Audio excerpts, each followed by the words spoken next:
हनुमान जी के धर्मपिता वायु थे। इसी कारण उन्हें पवन पुत्र के नाम से भी जाना जाता है। बचपन से ही दिव्य होने के साथ साथ उनके अंदर असीमित शक्तियों का भंडार था। बालपन में एक बार सूर्य को पका हुआ फल समझकर उसे वो खाने के लिए उड़कर जाने लगे। उसी समय इंद्र ने उन्हें रोकने के प्रयास में वज्र से प्रहार कर दिया। वज्र के प्रहार के कारण बालक हनुमान की ठुड्डी टूट गई और वे मूर्छित होकर धरती पर गिर गए। इसी घटना से कुपित होकर पवन देव ने संसार भर में वायु के प्रभाव को रोक दिया, जिसके कारण सभी प्राणियों में हाहाकार मच गया। वायुदेव को शांत करने के लिए अंततः इंद्र ने अपने द्वारा किए गए वज्र के प्रभाव को वापस ले लिया। साथ ही साथ अन्य देवताओं ने बालक हनुमान को कई वरदान भी दिए। यद्यपि वज्र के प्रभाव ने हनुमान की ठुड्डी पे कभी न मिटने वाला चिन्ह छोड़ दिया। तदुपरांत जब हनुमान को सूर्य के महाज्ञानी होने का पता चला तो उन्होंने अपने शरीर को बड़ा करके सूर्य की कक्षा में रख दिया और सूर्य से विनती की कि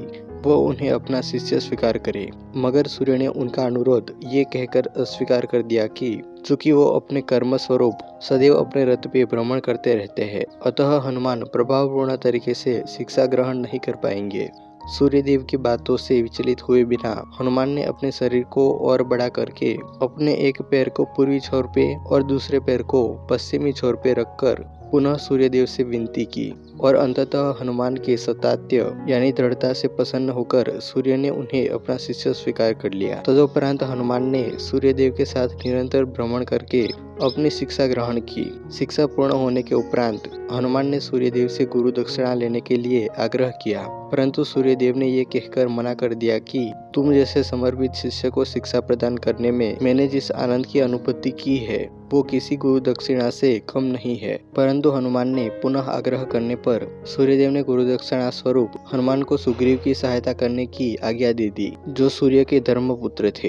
हनुमान के इच्छानुसार सूर्यदेव का हनुमान को शिक्षा देना सूर्यदेव के अनंत, अनादि, नित्य, अविनाशी और कर्म साक्षी होने का वर्णन करता है। हनुमान जी बालपन में बहुत नटखट थे। वो अपने इस स्वभाव से साधु संतों को सता देते थे। बहुधा वो उनकी पूजा सामग्री और आदि कई वस्तुओं को छीन झपट लेते थे। उनके इस नटखट स्वभाव से रुष्ट होकर साधुओं ने उन्हें अपनी शक्तियों को भूल जाने का एक लघु श्राप दे दिया। इस श्राप के प्रभाव से हनुमान अपनी सब शक्तियों को अस्थायी रूप से भूल जाते थे और पुनः किसी अन्य के स्मरण कराने पर ही उन्हें अपनी असीमित शक्तियों का स्मरण होता था। ऐसा माना जाता है कि अगर हनुमान शाप रहित होते तो रामायण में राम रावण युद्ध का स्वरूप पृथक यानी भिन्न और न्यारा ही होता। कदाचित वो स्वयं ही रावण सहित संपूर्ण लंका को समाप्त कर देते। कहानी पसंद आई हो तो ऐसी ही और कहानियों के लिए वीडियो को लाइक, कमेंट और शेयर कर दीजिएगा और चैनल को अभी तक सब्सक्राइब नहीं किया हो तो सब्सक्राइब कर लेना।